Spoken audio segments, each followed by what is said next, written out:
भगवते वासुदेवाय। ओम नमो भगवते वासुदेवाय। ओम नमो भगवते वासुदेवाय।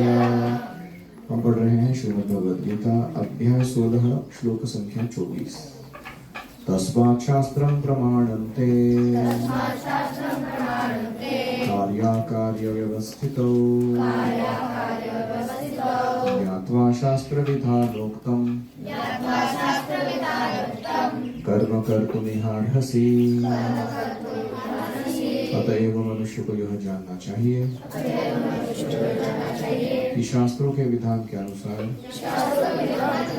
क्या कर्तव्य है और क्या अकर्तव्य है। उसे विधि विधानों को जानकर कर्म करना चाहिए जिससे वह क्रमशः ऊपर उठ सके। हरि ओम सहनावतु सहना भुनक्तु सह वीर्यं करवावहै तेजस्विनावधीतमस्तु मा विद्विषावहै। ओम शांति शांति शांतिः। ओमज्ञानतिमिरान्धस्य ज्ञानाञ्जनशलाकया चक्षुरुन्मीलितं येन तस्मै श्रीगुरवे नमः।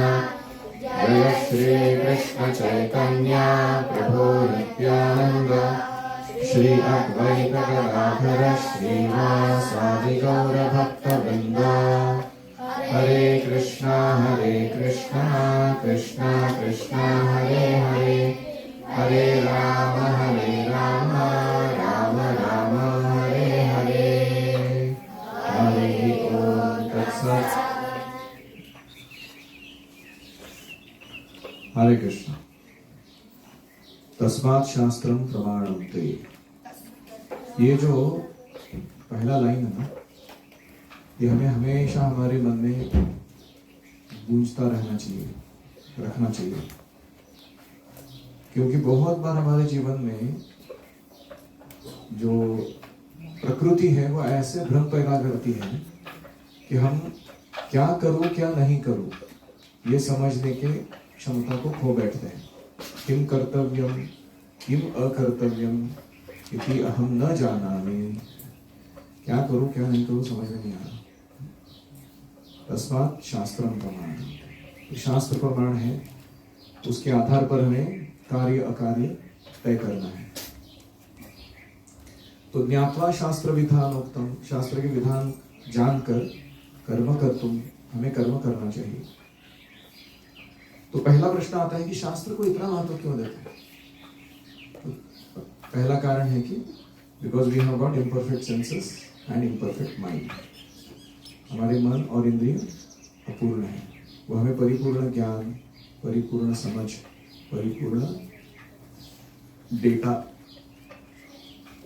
प्रोसेसिंग नहीं प्रदान कर सकते हैं। तो भ्रम प्रमाद विप्रलिप्सा करण अपाटव, वो चार जो डिफेक्ट्स हैं। भ्रम मतलब कमिटिंग मिस्टेक्स, प्रमाद मतलब बिकम इल्यूजनल, और विप्रलिप्सा मतलब टेंडेंसी टू चीट, ठगने की प्रवृत्ति। एंड करण अपाटव मतलब पटु मतलब एक्सपर्ट, अपाटव मतलब नॉट एक्सपर्ट। करण मतलब सेंसेस, तो सेंसेस आर इम्परफेक्ट। तो इसलिए हमारे ऑब्जर्वेशन या हमारे स्पेक्युलेशन पर आश्रित अगर हम रहेंगे तो हम ठगे जाएंगे हमारे ही मन और इंद्रियों के द्वारा। ये पहला कारण है। दूसरा, शास्त्र उन चीजों को दर्शाते हैं या प्रकट करा देते हैं जो हम विज्ञान के द्वारा या कभी भौतिक प्रगति के द्वारा साध नहीं सकते।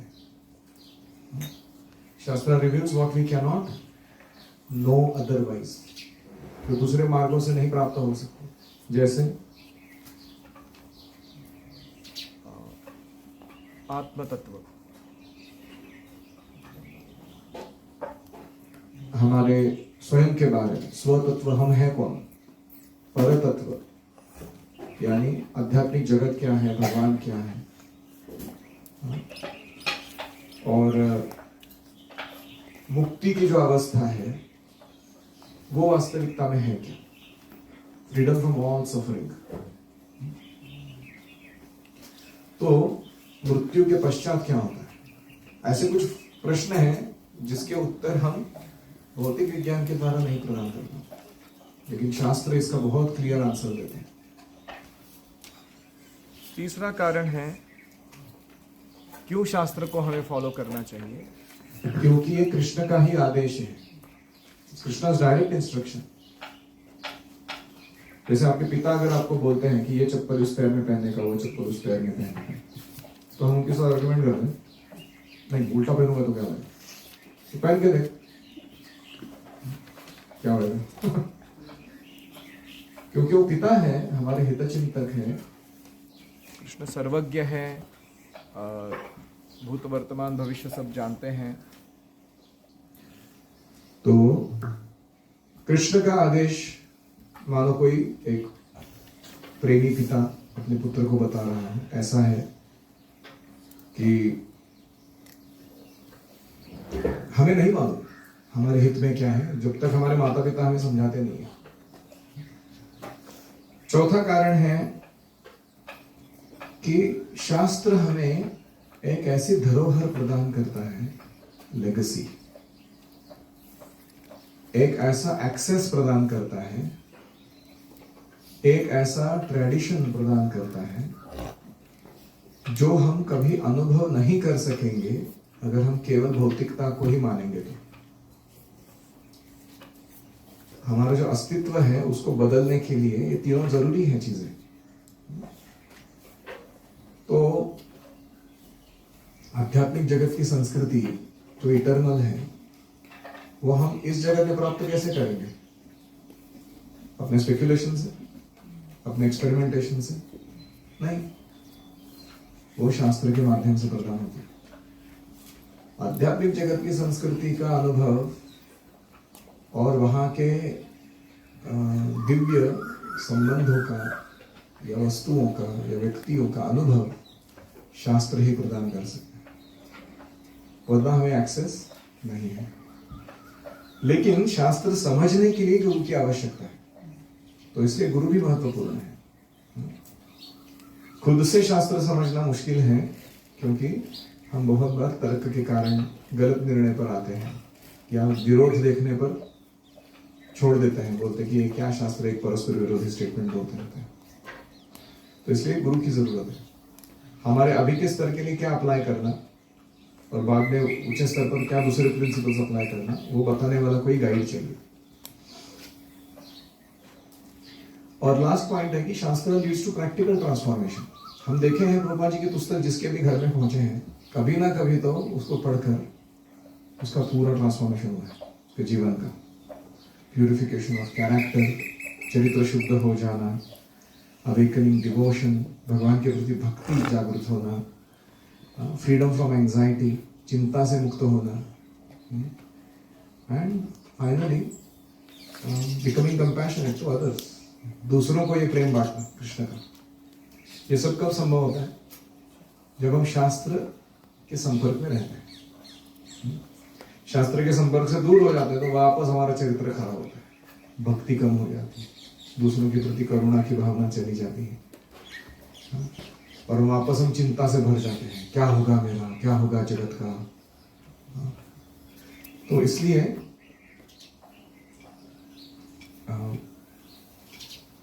शास्त्र बहुत महत्वपूर्ण है हमारे जीवन में। हमें कम से कम 1 घंटा रोज शास्त्रों का अध्ययन जरूर करना चाहिए, और उसका सीक्वेंस भी है, प्रभुपाद के ग्रंथ कैसे पढ़ने हैं, कि कौन से पहले पढ़ने हैं, कौन से बाद में पढ़ने हैं, तो सब जानकर हमें सिस्टम फॉलो करके। मैंने एक बार निकाला था टोटल सिलेबस प्रभुपाद जी का सारे पुस्तकों का पढ़ने के लिए 19 साल लग सकते हैं, completing all the degrees and education properly 19-20 साल लग सकते हैं टोटल। तो हमारे पास बहुत है स्टॉक। प्रभुपाद जी के ग्रंथ इतने हैं कि 20 साल तो ऐसे ही आराम से निकल जाएंगे। फिर आप फिर अन्य आचार्यों के भी पढ़ सकते हैं। गोपाल जी का इच्छा था कि हम उनके ग्रंथ पूरा करने के बाद जो षड गोस्वामियों के जो लिटरेचर्स हैं, भक्ति विनोद ठाकुर हैं, बहुत सारे अन्य आचार्य हैं, इतना सुंदर साहित्य है शास्त्र, उसे हमें हमेशा चिंतन मनन में रखना चाहिए। तो प्रभुपाद जी अभी तात्पर्य में ना केवल इस पूरे अध्याय को समराइज करेंगे आखिरी पैराग्राफ में, वो इस अध्याय का जो इसेंस है एप्लीकेशन लेवल का, वो हमें बताएंगे। 15वें अध्याय में कहा जा चुका है कि वेदों के सारे विधि विधान कृष्ण को जानने के लिए है। वेदेश सर्वै अहम एव वेद्यः, कहाँ बोला था? 15वें अध्याय में। तो ऐसे अगर भगवद गीता को कोई जान जाता है तो वो भक्ति में प्रवृत्त होता है, उसकी भक्ति बढ़ती है कृष्ण के प्रति। यही चरम सिद्धि है, हाईएस्ट अचीवमेंट। तो महाप्रभु ने, चैतन्य महाप्रभु ने इस विधि को बहुत सरल बनाकर दिया है। क्या है? हरे कृष्ण महामंत्र का जप करो और भगवान को भोग लगाकर प्रसाद ग्रहण करो। दो ही काम करने, कितना सरल है। इतना कॉम्प्लिकेटेड रिचुअल्स, फॉर्मुलरीज वेदों के सारे किसको जमाना। तो जिह्वा जो है हमारी, वो हमारा रडार है, मनुष्य रूपी नौका का।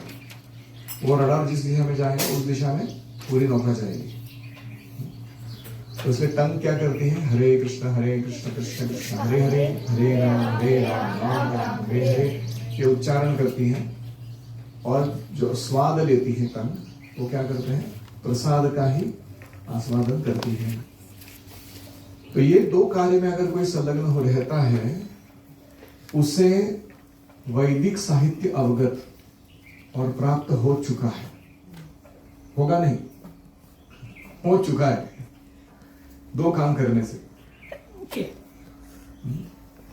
तेपुस तपस्ते जुहुस सस्नुरार्या ब्रह्मानुचूर्णाम गृणन्ति ये। जो हरे कृष्ण मंत्र का जप कर रहा है, मान लेना चाहिए कि उसने सारी तपस्या कर ली पूर्व जीवन में, उसने सारे यज्ञ संपन्न किए, सारा दान दे चुका है हर प्रकार के, और उसने अलग अलग प्रकार की तपस्या या व्रत बहुत परफेक्टली कर चुका है। तभी अभी बैठ के हरे कृष्ण महामंत्र का जाप कर रहा है। तो इसलिए ये तो सरल मार्ग है महाप्रभु ने दिया हुआ। लेकिन फिर कुछ सामान्य व्यक्ति होते हैं, ये कृष्ण भावना भावित नहीं बनते हैं, भक्ति में प्रवृत्त नहीं होते हैं, क्या करना चाहिए जीवन के साथ, क्या नहीं करना चाहिए, उनको मालूम नहीं होता है।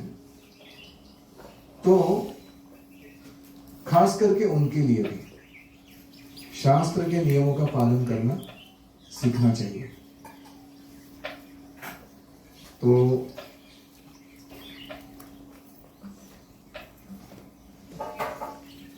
शास्त्र के द्वारा अध्यात्म जीवन पालन करने वाले जो अध्यात्मवादी हैं, उनकी दो मुख्य श्रेणियां हैं, दो कैटेगरी। पहले है निराकारवादी, दूसरे हैं साकारवादी। जो मानते हैं कि भगवान एक व्यक्ति है, साकारवादी। जो मानते हैं कि भगवान एक शक्ति या ऊर्जा या प्रकाश या कोई अव्यक्त निराकार स्वरूप है, उनको कहते हैं निराकारवादी। लेकिन ये दोनों दल वेदों को मानते हैं और उसके अनुसार अपना जीवन चलाते हैं, क्योंकि वो जानते हैं कि शास्त्रों के नियमों को पालन किए बिना सिद्धि नहीं मिल सकती। तो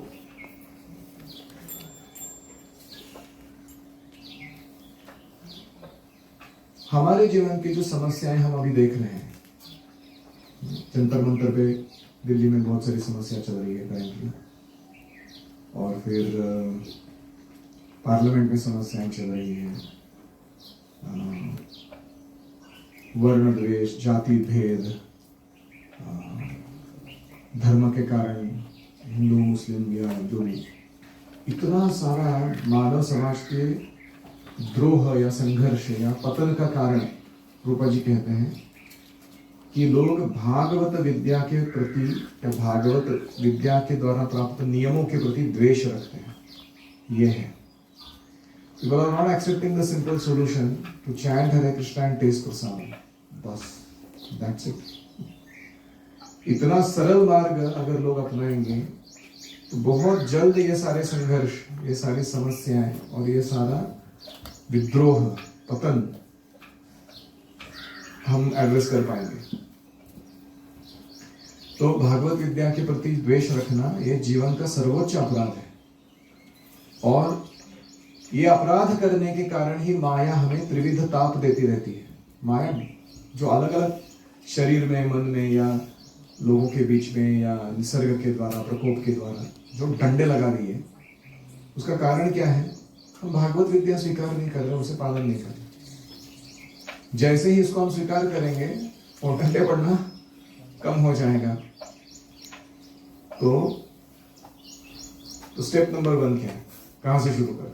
वो बात कहते हैं भगवान के ज्ञान का मार्ग खोलने के लिए मनुष्य को कम से कम सतोगुण तक ऊपर उठना चाहिए. तो सतोगुण में कैसे उठना है? तो गुरु के आदेशों का पालन करना है, कभी भी उल्लंघन नहीं करना. अगर हम रजोगुण तमोगुण में बने रहेंगे तो हम भगवान के बारे में जो ज्ञान है उसकी खिल्ली उड़ाएंगे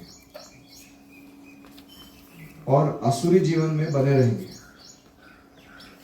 भक्ति की महिमा का श्रवण करने पर भी आकृष्ट नहीं होंगे. मैं देखता हूं आप में ही कि आप बैठे हो, सुन रहे हो, लेकिन आपका आकर्षण नहीं बढ़ा है इस संदेश के प्रति, क्योंकि रजोगुण और तमोगुण इतना भरा हुआ है अंदर कि सुनने के बाद भी वो चमकता नहीं है. म्यूनिसिपालिटी का ट्यूब है ना, लगता नहीं जल्दी, क्योंकि व्यक्ति इतना रजोगुण तमोगुण में लिखता है.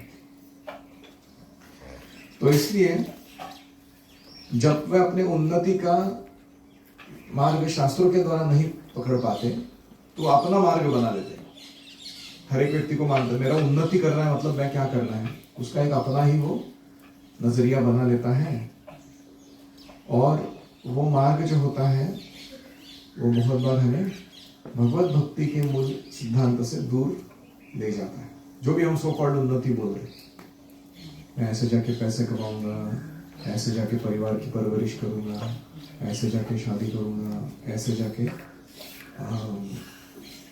समाज के समस्याओं का निराकरण करूंगा, वगैरह वगैरह. जो भी हम अपने अपने प्लान्स बना रहे हैं अलग अलग, वो हमको भक्ति से दूर ले जाता है, क्योंकि हम शास्त्र नहीं पढ़ रहे ढंग से. तो मानव समाज के बहुत सारे दोष हैं, लेकिन अगर कोई प्रामाणिक गुरु का मार्गदर्शन प्राप्त करता है तो उसका उच्च पद और उन्नति का मार्ग वो गुरु दिखला देते हैं कि तुम ये करो, तुम्हारा पाथ क्लियर है आगे जाकर. तो शास्त्र प्रमाण और गुरु वाक्य में वो विश्वास, ये हमें असुर बनने से रोक सकता है, दैवी संपदा का विकास कर सकता है और हमारे जीवन को उच्च पद तक, उन्नति तक ऊपर उठा सकता है. ये इस अध्याय का सारांश है. इस प्रकार श्रीमद् भगवद गीता के 16वें अध्याय दैवी आसुरी स्वभाव का भक्ति वेदांत तात्पर्य पूर्ण हुआ.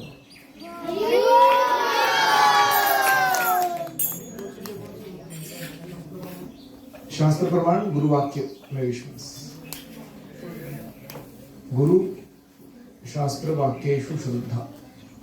भक्ति ठाकुर भी बोलते हैं, बलदेव विद्याभूषण भी बोलते हैं, ओनली शास्त्र and the understanding given by a guru of Shastra is authoritative. Everything else should be secondary.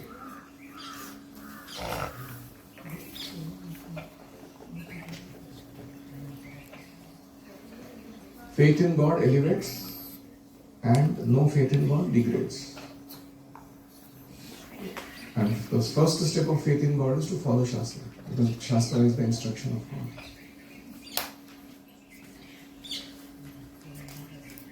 Any comments or questions? हम लोग को गुरु इम्पोर्टेंट क्यों है? क्योंकि गुरु ही हम लोग को शास्त्र पढ़ाते और Okay, शास्त्रों की सही समझ प्रदान करते हैं, उनका व्यवहार में उपयोग सिखाते हैं और हमारे अभी के स्थिति के अनुरूप क्या है वो इंस्ट्रक्शन देते हैं. बहुत सारे इंस्ट्रक्शंस हैं. जैसे मैथ्स सीखना होता है, फर्स्ट स्टैंडर्ड का मैथ्स, फिफ्थ स्टैंडर्ड का मैथ्स, 10th का मैथ्स, PhD का मैथ्स, अलग अलग है. तो अभी कौन सा करना है? 6th स्टैंडर्ड में करना है, 7th का करना है। क्यों करना है? क्योंकि हम उस लेवल पे।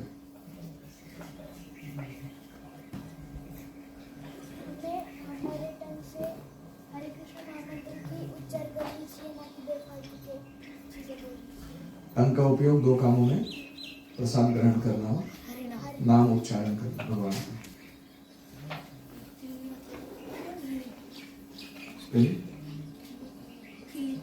खिल्ली खिल्ली उड़ाना मतलब अवहेलना करना, उसको नीचा दिखाते हुए उपहास करना, मराठीत हेटाळणी म्हणतात, खिल्ली उड़ाना। हमको भक्ति करना नहीं आ रहा, तो हमको बस अच्छे से भक्ति करना के भगवान बात करते। हाँ, बहुत सारे भक्ति के विधि विधान पालन नहीं कर सकते हैं, तो 2 तो काम कर ही सकते हैं अपने जीवन में। रोज जप करना है और भगवान को भोग चढ़ाकर ही प्रसाद ग्रहण करना है। कोई व्यक्ति कहेगा नहीं कि मेरे को ये नहीं हो सकता इतना मेरे लिए।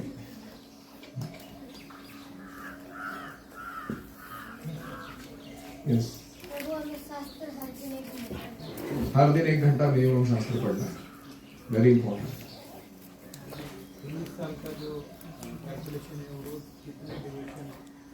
Daily if you give 30 minutes, it will take 90 years. Duration के बारे में बात करेंगे। And if you ask in number of pages, then 5 pages of study and also completing the exams based on the daily. Prabhupada का book reading sequence क्या है? प्रभुपाद का book reading sequence क्या है? सीक्वेंस क्या है? बुक रीडिंग सीक्वेंस दिखाता हूँ।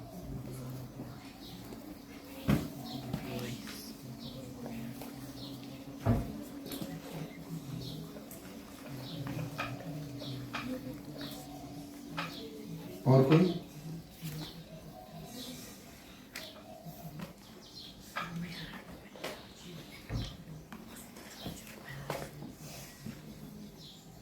Anyone?